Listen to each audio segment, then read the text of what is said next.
Good afternoon, everyone. Welcome again to the Borderline Personality Disorder Family and Consumer Education webinar. My name is Chris Palmer. I'm a psychiatrist here at McLean Hospital. I'm the director of the Department of Postgraduate and Continuing Education.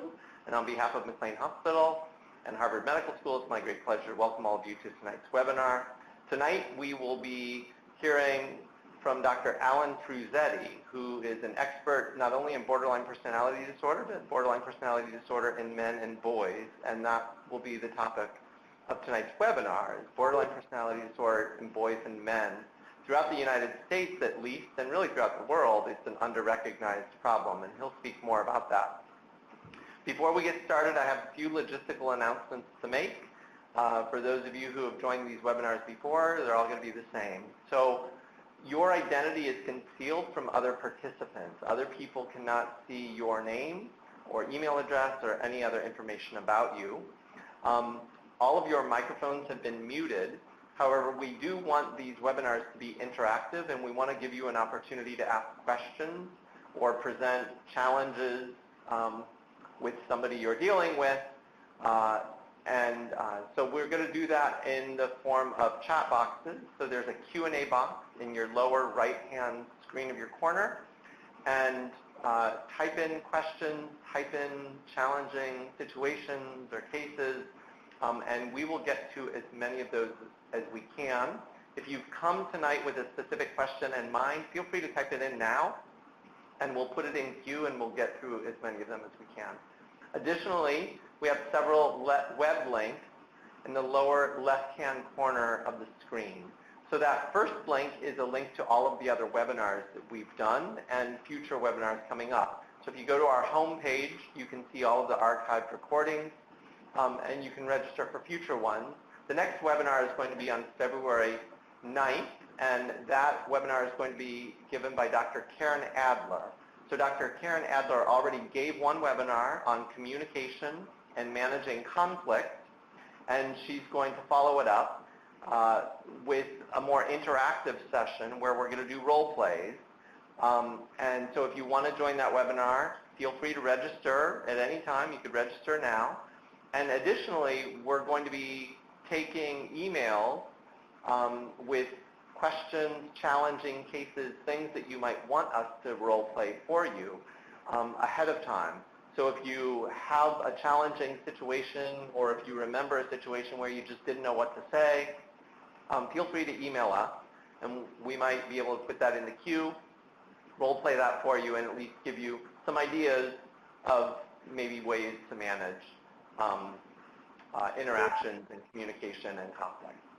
And finally, I want to acknowledge that this whole webinar series and this whole initiative was really brought about by a generous gift from a family affected by borderline personality disorder themselves. And we would love to be able to continue these indefinitely. If you're in a position to be able to help support these webinars, we would ask you to click on the link in the web links as well, support these webinars. And we are accepting any gifts, large, small, to help continue these webinars. And with that, I'm going to turn the webinar tonight over to Dr. Fruzzetti, who will be speaking with us.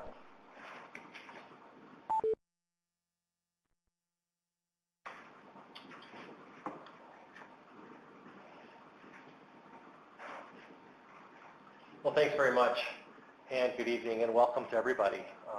I'm Alan Fruzzetti, and it's really a pleasure to talk to you about this topic of borderline personality disorder in boys and men who truly are an underserved population. So what I want to talk about tonight is covered by this overview slide, really 6 things. I want to start by talking about what BPD is and how people develop borderline personality disorder, and whether that might be similar or different for men, and in particular the prevalence of borderline personality disorder, because that's been a matter of great disagreement over the years. I'll also go on to talk about what it looks like, what the clinical presentation is in boys and men, and what the co-occurring problems are, which can make this a tricky diagnosis. Unfortunately, BPD in general, and with males in particular, is an area that brings a lot of bias. And so I want to discuss some of those sources of bias that lead to misdiagnosis and misdiagnosis and talk about the implications of both of those problems. They will lead us to a discussion of borderline personality disorder in the criminal justice and prison system, which sadly is the predominant place where boys and men with BPD get treatment or fail to get treatment. And I'll conclude with some discussion about good assessment and treatment considerations for this population, and then do a quick summary at the end. And I hope at that point to have a little bit of time to take your questions and generate some dialogue, so to speak. All right, so what is borderline personality disorder? Borderline personality disorder, I'm sure you've been hearing throughout the course of this series of webinars, is a really serious set of problems. Borderline personality disorder rarely stands alone by itself. Most people, almost everybody in fact who's diagnosed with borderline personality disorder also meets criteria for a host of other disorders. And so it can be difficult to identify BPD. It's a long history. The term itself has been around now for almost 80 years, and largely because for such a long time there wasn't any decent treatment, no empirically supported or evidence-based treatment, really until about 25 years ago. Because of that, people with borderline personality disorder have been severely stigmatized, as have their families. And in fact, this is still somewhat controversial, as you'll see tonight. But overall, we might think, generally speaking, that borderline personality disorder includes problems in particular around dysregulated or out of control emotion that are related to problems in relationships and relationship chaos, which are also related to people's difficulties with their own identity and their own self-construct and their abilities to know what they want and what they think and feel, which are also related to out-of-control behaviors, overt behaviors, impulsivity, and often self-destructive behaviors, which are also connected to what we might think of as dysregulated thinking and cognition. That could take the form of transient paranoia or, frankly, just problems thinking straight, making good decisions, and engaging in effective problem solving, especially when people have a lot of negative emotion. There are a lot of co-occurring problems or other diagnoses that show up. I'm not going to read this list. You can take a look at it yourself. But these are all common problems that co-occur with borderline personality disorder. And sometimes people get characterized or pigeonholed into a particular diagnosis on this list, and increasingly from program to program and clinician to clinician, that diagnosis forms its own source of bias, which can lead people to not notice the overarching borderline personality disorder problems. So if we think about emotion dysregulation as a core of borderline personality disorder, or there being emotion dysregulation disorders that are characterized by problems managing emotion or out of control emotion, BPD is kind of a prototype for this. And because it's a prototype, it involves a lot of suffering. There are lots of severe problems. So BPD could be considered an umbrella term for a host of diagnoses and problems, and therefore can look very heterogeneous. People could look more depressed, people could look more angry, people could look more overtly out of control or more withdrawn, and so on and so forth. Prevalence for the larger population has been somewhat controversial. It used to be thought until maybe 10 or 15 years ago that this was affecting about 1.5% to 2% of the population. Subsequent epidemiological studies raised that to perhaps 2.5% to 3% of the population. And the most recent, reasonably well done epidemiological study suggested that perhaps as many as 5.9% of the population might have borderline personality disorder or something that's very close to those criteria. It's hard to know. If we take the criteria very strenuously, it's probably lower than 5.9%. If we take it more loosely, it may be as high as something like 5.9%. Now, what's important for our purposes tonight is to say that this rate of prevalence in the population is actually quite the same for men as it is for women, which really was not believed until fairly recently. In reality, because of the different presentations, families weren't led to even consider borderline diagnoses for men, and often BPD was overdiagnosed and continues to be overdiagnosed in women. In fact, there have been a number of very nice and thoughtful papers written about how sometimes BPD has been used as almost a stigma and a bludgeon for in a kind of way that actually could borderline be misogynistic. So when we start to include men in this picture, it starts to look a little bit different. Families, because of misdiagnosis, whether it's overdiagnosis in women or underdiagnosis in men, also suffer needlessly because, of course, when people aren't diagnosed properly, they aren't sent the correct and appropriate treatments. Now, let's talk for just a minute about one way of thinking about how people develop chronic and severe emotion dysregulation. And there's a fair amount of evidence that this would be true for both men and women. And you'll see there may be some small, important pieces that are different along the pathway, but that from a psychosocial standpoint and a biopsychosocial standpoint, these are probably quite similar pathways for males and females. So the first step towards getting dysregulated. Now, when we talk about dysregulated, that could be anybody. Everybody gets dysregulated sometimes. If you think about a time when perhaps you've said something mean or nasty to someone you love, we would say that's a dysregulated moment. That, of course, doesn't mean that you have borderline personality disorder. Borderline personality disorder, of course, is characterized by severe and pervasive dysregulation, more frequent and more intense. But on the way to getting dysregulated, it always starts with an event. Something happens, that's number one, our first source of emotional arousal. Now, events happen and don't dysregulate us by themselves. Even the most severe negative events don't necessarily dysregulate people. They can be upsetting, but don't necessarily lead to dysregulation. To get dysregulated, you have to have other factors. Another factor has to do with vulnerabilities. And vulnerabilities actually can be thought of as broken down into three different pieces. Those sources of vulnerability include temperament, or our kind of present biology. Temperament is something we're born with, but can change, albeit very slowly over time. And three components of temperament that are relevant here are sensitivity to negative emotion, or that means that people who are sensitive to events that tend to notice things, to be more aware. Think about somebody with sensitive hearing.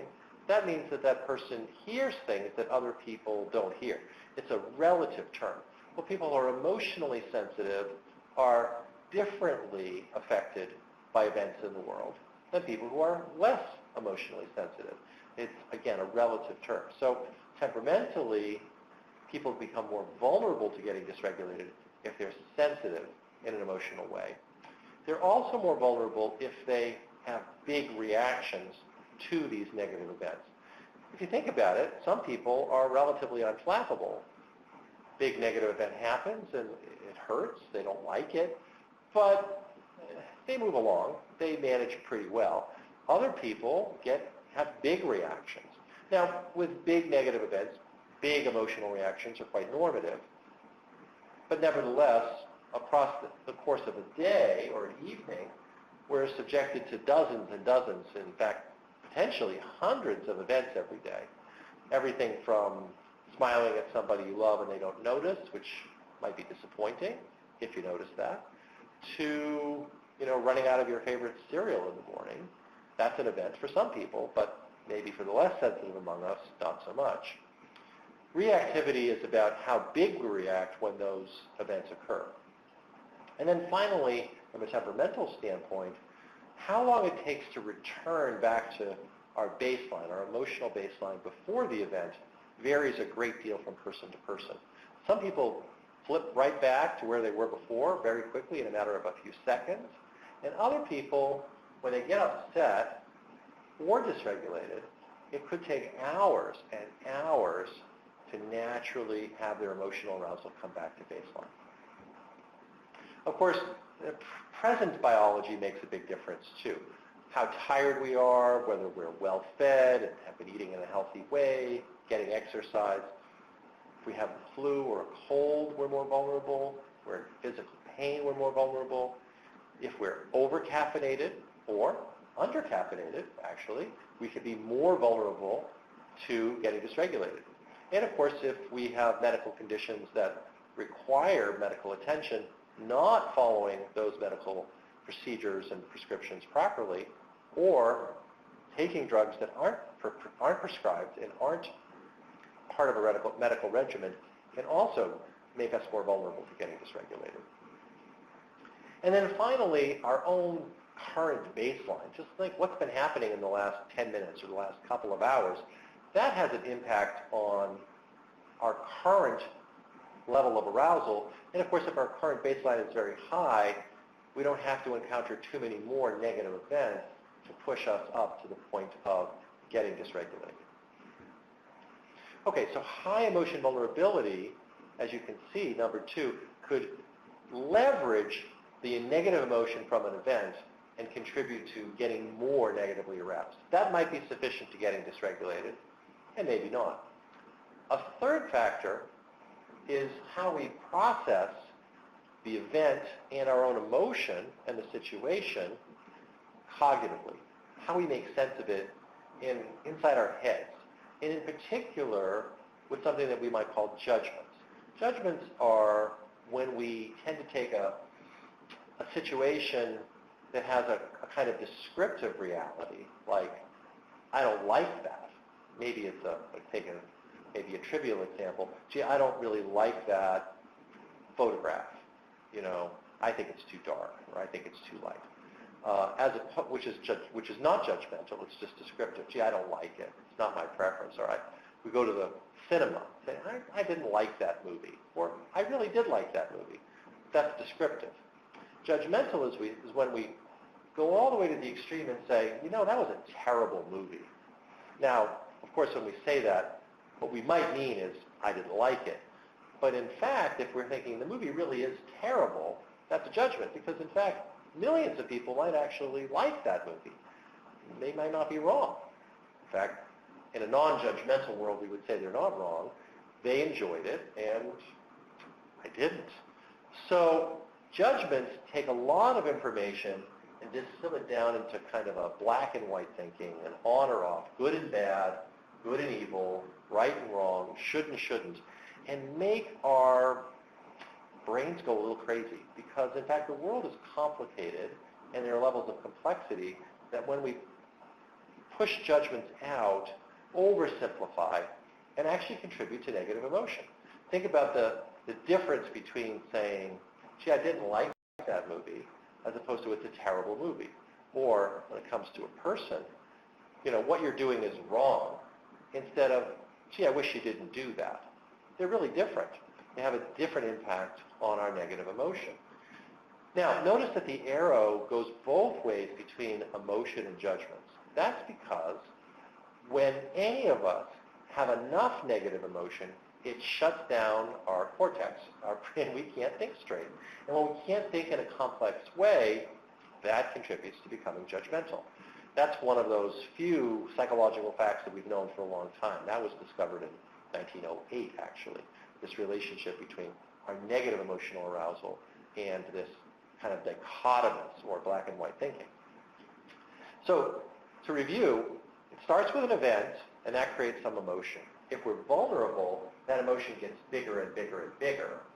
And if we get judgmental on top of it, it gets even further negative and big and painful. Now at this point, if it's big enough, we say, our attention turns to getting rid of the emotion. And that's the line between, say, being upset and actually being dysregulated. When we can't stand it and our attention now focuses on getting rid of that negative emotion, that's when we say we're dysregulated. And people turn to all kinds of things to try to re-regulate emotion, including self-harm, suicide attempts, substance use disorders, other impulsive acts.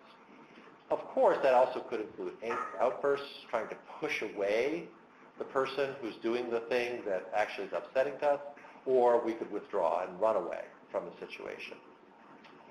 So, when we get dysregulated, it may just be kind of all inside of ourselves in that sense. However, when we're dysregulated, we also express ourselves somewhat inaccurately. What we tend to do is jump onto judgmental descriptions or inaccurate emotions or blaming when in fact our feelings are hurt, or all kinds of other things that make it hard for other people to understand our experience. So let's imagine that, I don't know, my wife comes home late. Now, she actually doesn't do that, but let's imagine she did. Now, my emotion about that is probably, I try to call her on the phone, voicemail picks up, I'm probably worried about her. But if I'm highly vulnerable, which at the end of the day I might be tired, I might be hungry, I might have a headache, I might start to get judgmental. So when she comes in the door, I might say something like, "Where have you been? Why didn't you call me?" I might actually express a lot of anger. In fact, that's inaccurate. What's accurate would be something like, "Oh my gosh, I'm so glad to see you. I was worried about you." Why was I worried about you? Oh, because I love you. I'm so relieved that you're okay, and where were you? That's a much more accurate expression. But frankly, many of us are more likely to say something like, "Where have you been?" Rah, rah, rah, and kind of bark and complain and maybe even say nasty things. Now, when we're inaccurate, of course, what happens is the other person can't understand.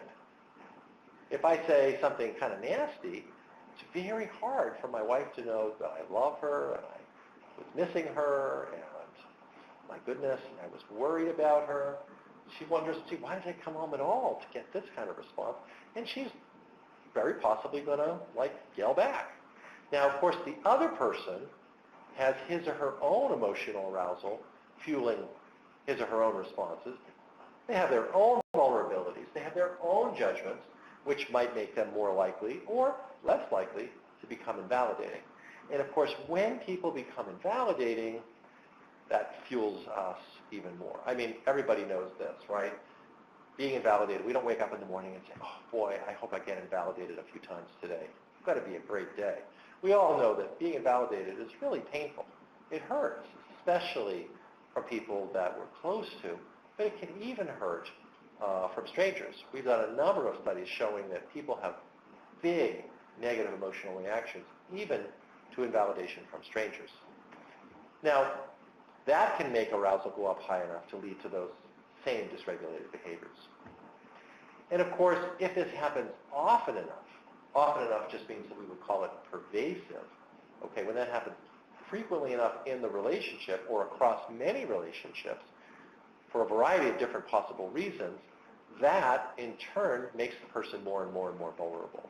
People start to anticipate negative responses, be kind of on high, kind of hair trigger alert and so forth, which contributes to more and more negative emotional arousal.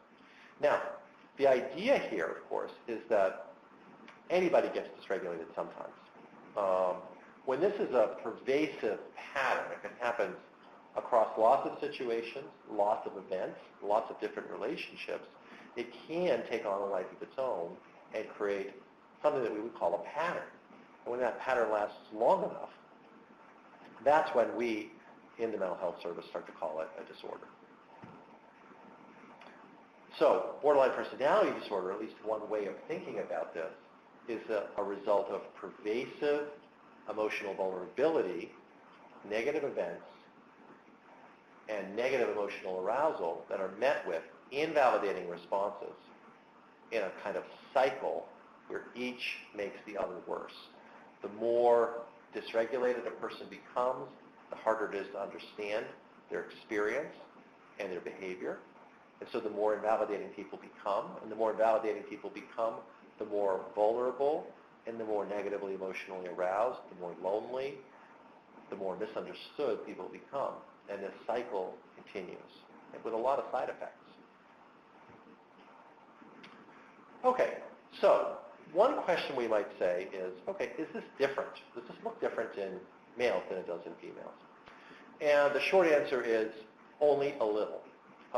So when we look at many studies that have explored differences between boys and girls, men and women, who meet the criteria for borderline personality disorder, what we see are that among those with borderline personality disorder, a higher percentage are likely to also have substance use disorders. A lower percentage of males are likely to have eating disorders or PTSD. Because they're more likely to have substance use disorders, they're also more likely to have had prior substance use treatment. But women are more likely to have had psychotherapy and psychopharmacology in response to their various problems. And not surprisingly, men utilize mental health services far less than women do. Now, this is a self-fulfilling prophecy, too. Because our services aren't set up to detect or treat BPD in men, it's not surprising that when men show up for services, they're less likely to be given the appropriate treatment, which, of course, because they're getting mismatched treatment, is less likely to be helpful, they're less likely to come back. Right now, most treatment services set up for BPD are really set up to treat women and girls.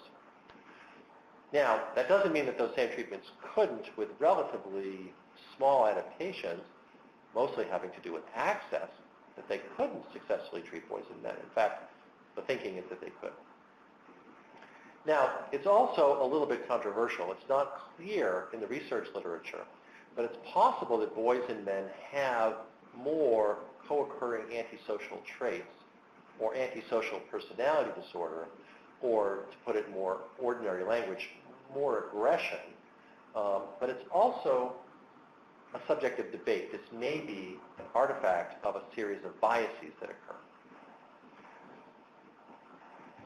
Now, the evidence here is mixed about the antisocial traits and antisocial personality disorders. Some studies suggest that there is more co-occurring antisocial personality disorders in males. Others say that the rates are quite similar. There are some very clear examples of bias in the literature, with the same objective behaviors overlooked when they're present in females but highlighted in males. I'll give you an example of that in a minute. Anger in men is typically viewed as more antisocial than it is in women. Okay? It's actually the case that women with BPD tend to be more aggressive, express more aggressive behaviors than men do with BPD.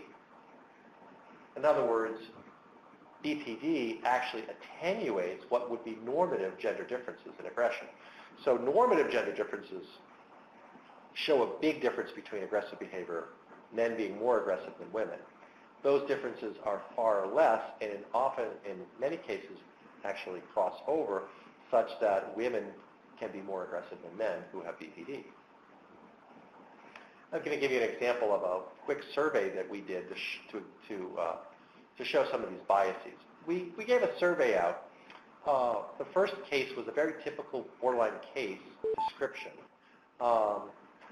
And the case description, was just a very run-of-the-mill, ordinary, most common features of BPD. And what we did is we gave this out to a group of psychiatrists, psychologists, and social workers. And half of the sheets of paper described the patient as a male, and the other half randomly described the patient as female.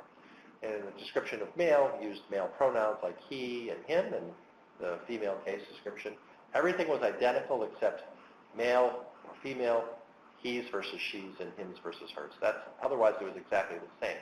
So this mixed group of mental health professionals accurately identified BPD in the female cases 89% of the time. So in other words, they all met, this case was clear, that there was enough information there to accurately say this person probably has borderline personality disorder. And people got it right almost 90% of the time if we used female pronouns. They only got it right 43% of the time we used male pronouns. That's striking. They really missed the boat when it came to men. Now, we took another case that included BPD and made it a little trickier and included some sub-threshold antisocial behaviors. The first case didn't say anything about aggression. The second case talked about ordinary sub-threshold aggression as an impulsive behavior, but clearly no other information to suggest antisocial personality disorder. However, because of that, the males were labeled likely antisocial 71% of the time, and females only about 31% of the time. Now, this is just one small, semi-scientific example of the biases we have about the presentation of borderline personality disorder that actually makes it harder for men to get the treatment that they need. Now, further, stereotypes about men and about masculinity make it difficult. Okay, what do I mean? Well, for example, right now in the mental health system, there are a number of programs that have developed over the last couple of decades that have started to, I wouldn't say completely successfully, but have started to address some really important mental health problems nationally. Including borderline personality disorder. We now have evidence-based treatments, at least 2 increasingly available evidence-based treatments in the United States, and 3 evidence-based treatments around the world, with more in the pipeline. Largely, however, these studies have included only women. Now, when we start to talk about creating treatment programs for men, unfortunately, the pro-men's movement has become something of a smokescreen for actually an anti-women's movement, which is really sad. So it's hard to find a way to break down stereotypes about men and actually be doing something that's proactive for men's mental health without being misogynistic. It doesn't mean that women's programs shouldn't be approved. Of course, they need to be approved. And there's nothing anti-women about trying to have men have better access. It's also the case that when men tend to be particularly high or particularly low on traditional masculinity, okay, they're less likely to be understood to have normative social and emotional competence. So it's difficult to teach social and emotional competence to men who are particularly high or particularly low on masculinity. And therefore, it's difficult for boys developmentally to develop the positive identity that they need across the heterogeneous set of different ways that boys are in the world. So boys could be very different from, if you think about a classroom full of boys or half full of boys, what's normative is very broad, but what's acceptable and supported is relatively narrow. And this contributes to our biases, especially in terms of social and emotional competence. And of course, low social and emotional competence increases vulnerabilities to getting dysregulated, which of course brings us back to our transactional model. Because of this, boys tend to have less social and emotional competence. Their presentations their more heterogeneous presentations are not well supported. They tend to be more invalidated and stigmatized when they're not normative. And this, of course, contributes to, again, back to our transactional model, more invalidation, in this case, of what might even be accurate expression, but of course creates more dysregulation. So this lack of skills, in particular social and emotional skills, is often misunderstood and incorrectly attributed to a lack of motivation or even bad character. So I put a little Napoleon Dynamite, whose famous line is, "I need skills." Being a good example, albeit maybe a humorous one, of somebody who maybe didn't have so much emotional competence. I'm not suggesting that he's a good poster boy for borderline personality disorder in the slightest. I'm simply suggesting that lots of boys don't get the kind of social emotional skills that they need, in part because they're not well fitting to the larger social and cultural norms. And when they don't have those skills and they get to be teenagers, their behavior, inability to do things, can be mischaracterized as either, gee, you don't seem very motivated, or you're just a jerk, you're a bad character. And this, of course, leads people to respond not in ways that are caring and curious, but punitive. That leads us to talking about the criminal justice and the prison system. Now, if you think about what the logical outcomes of boys who don't get mental health services when they start to do things like maybe express a lot of anger. So average teenage girl who's 13, who's expressing a fair amount of anger, is much more likely to be offered mental health services than the average 13-year-old teenage boy. The average 13-year-old teenage boy is much more likely to be considered to be a problem, a behavioral problem, and for his behavior to be met with punishing kinds of responses. If the diagnosis is missed entirely, it leads to no treatment at all. And if the boy is misdiagnosed as antisocial, it leads to mismatched treatment, likely ineffective, more stigma, and referrals to programs that emphasize limits and often use punishment, and certainly don't focus on emotion regulation, and those core needs. So if we think about emotion regulation as the centerpiece of borderline personality disorder, you can look at this little figure and see that around the outside circle, there are a host of problems, like, for example, impulsive behaviors at, say, 10 or 11 o'clock. Impulsive behaviors could include self-harm, but also could include mild aggression or running out of school. And if you think about it, just our own biases as parents or as members of society, if I say, gee, this girl was really upset and ran out of school, that maybe suggests a different response to that impulsivity. Gee, what was the matter? What happened? As opposed to I say, oh, boy, he skipped school. He left school. Now, I didn't say he was upset and left school because his expression probably wasn't as accurate. And being a boy, he's probably been socialized not to express those emotions very much. So it looks like he just, in this very, what might be considered negative way, just strided out of school. He's not respectful of authority. Well, okay, so instead of that curiosity, what happened? An interest in the young guy's emotions, what happened? Okay, instead it's like, well, you can't do that. You know what the consequences of skipping school are? You get detention. So instead of mental health services, if that becomes a repeated kind of problem, it's detention, and then maybe kicked out of school, maybe sent to a school that has tighter limits. And of course, what does that do to the young man's self-esteem? How does that affect his relationships?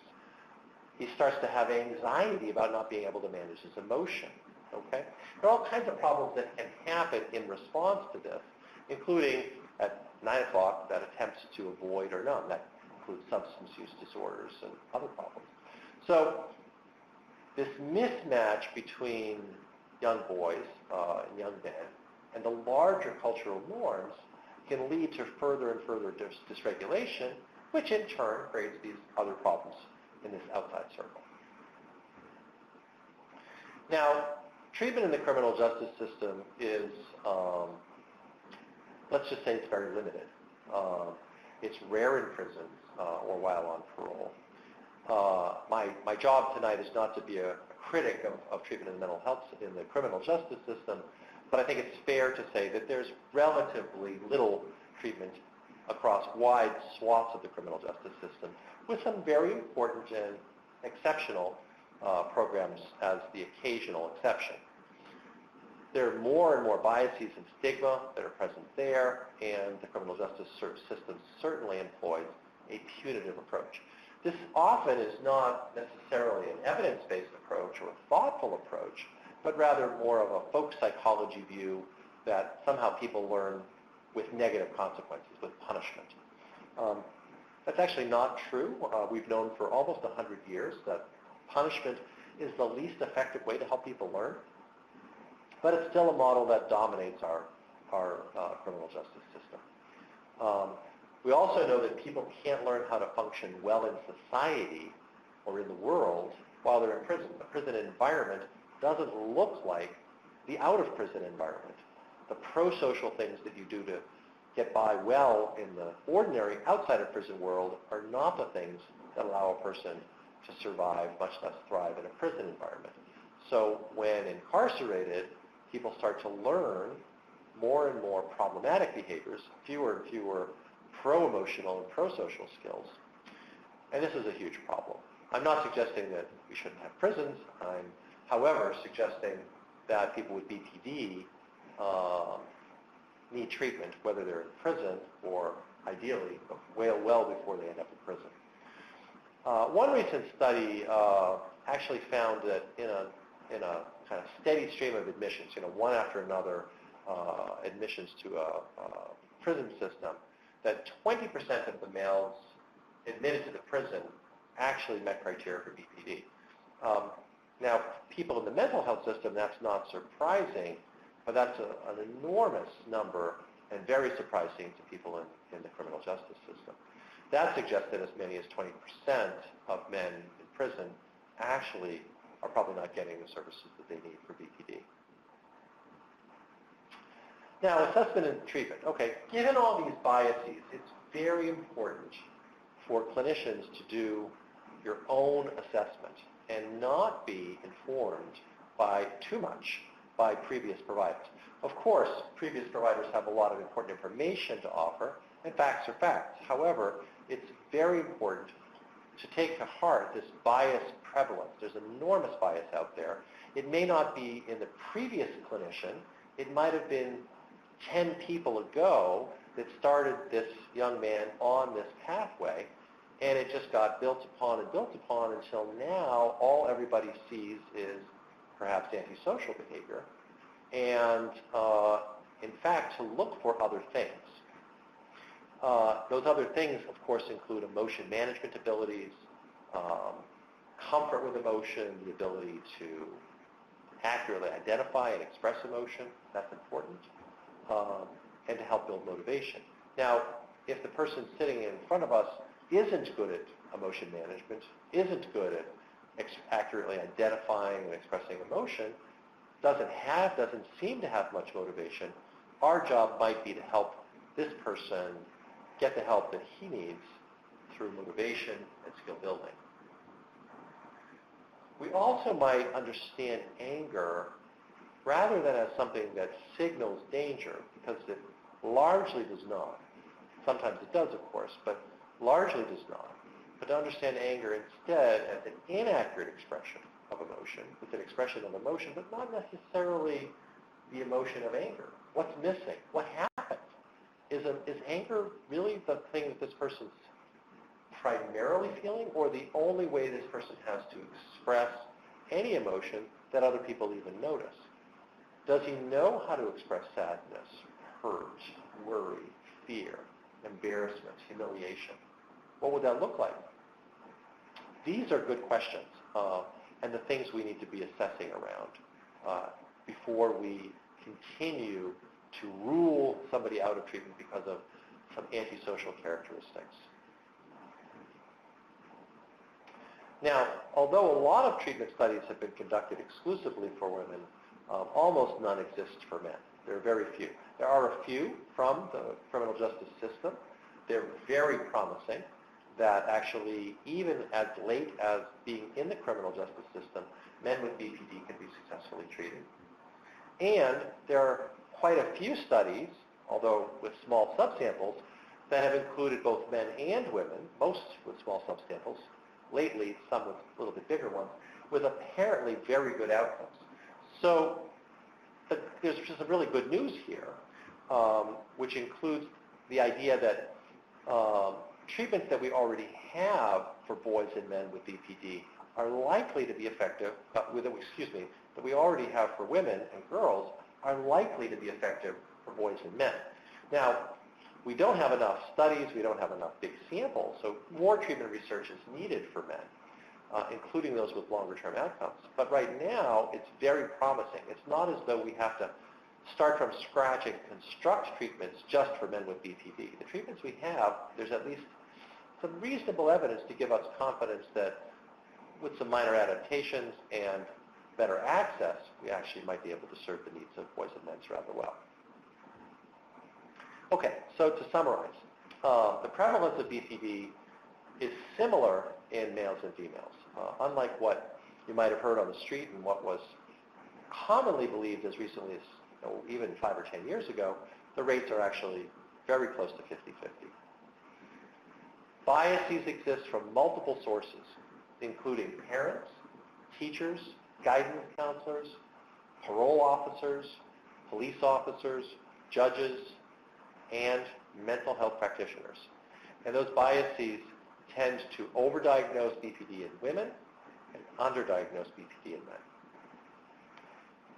Particularly complicating this is that minor aggression, anger, and hostility, in particular, generate biases towards antisocial personality disorder in men and away from BPD, even though statistically that's not true. Men with BPD are not more aggressive.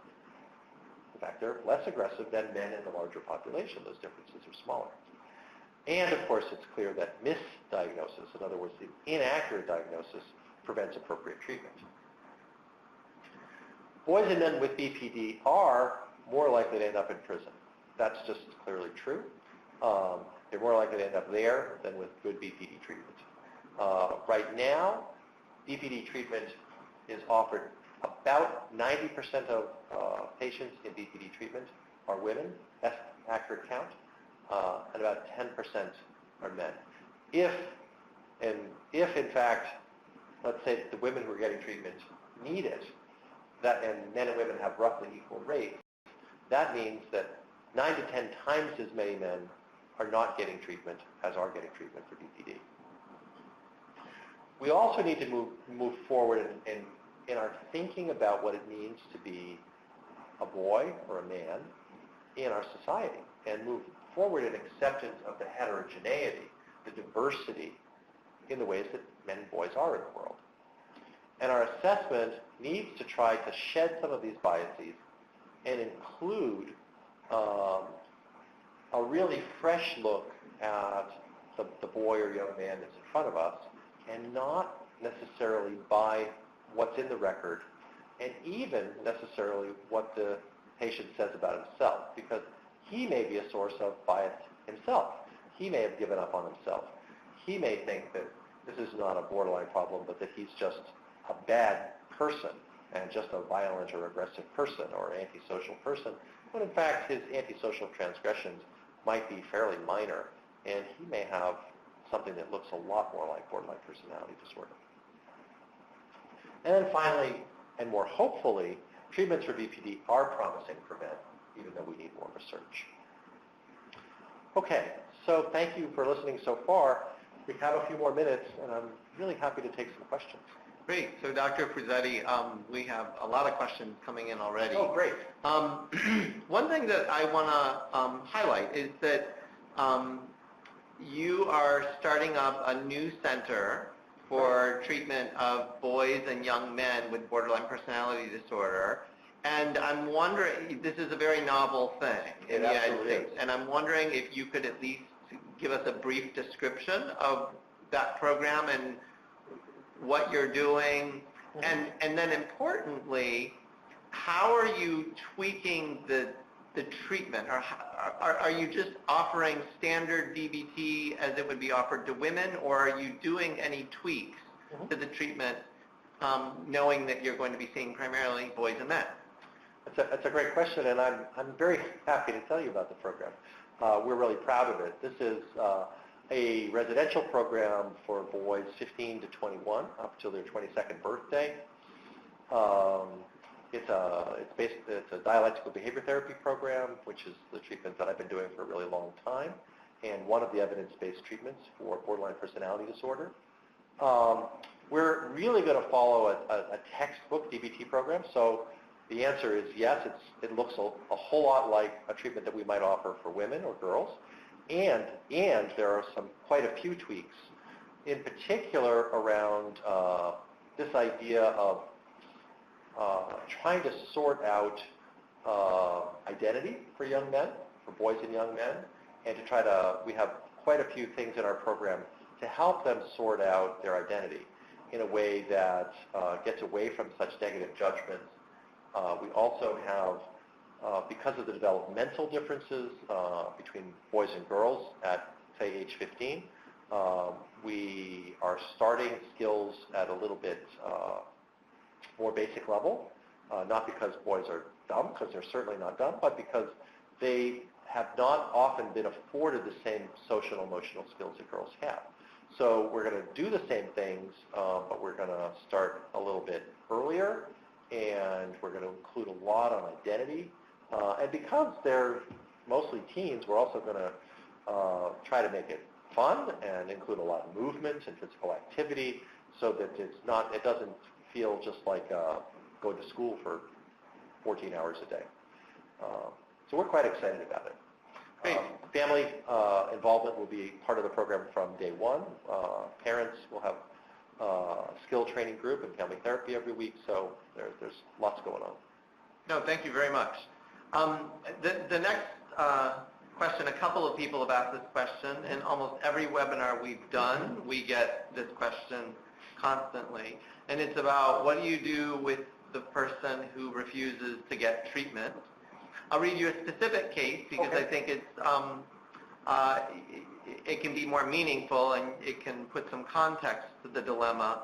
So this mother writes, our 19-year-old son with BPD and depression and anxiety and substance use disorders absolutely refuses to do any sort of intensive therapy. And when we bring it up, he threatens to kill himself, or he tells us how prior efforts at treatment, including rehab for substance use disorder, made him worse. How do we help him understand how important treatment is? He seems to be terrified. And you talked in your presentation a bit about maybe part of what might be going on. Exactly. Is these boys are being told they're bad, there are limits, you're disrespectful, you're going to be punished. It's just substance abuse, and you're not trying very hard. Yeah. And so how do you, especially in light of the fact that if these boys do have borderline personality disorder, in light of the fact that it's probably unrecognized, may not even be believed by teachers or the mental health professionals involved in the school. They may just say he's a bad kid, he's got an antisocial personality disorder, whatever.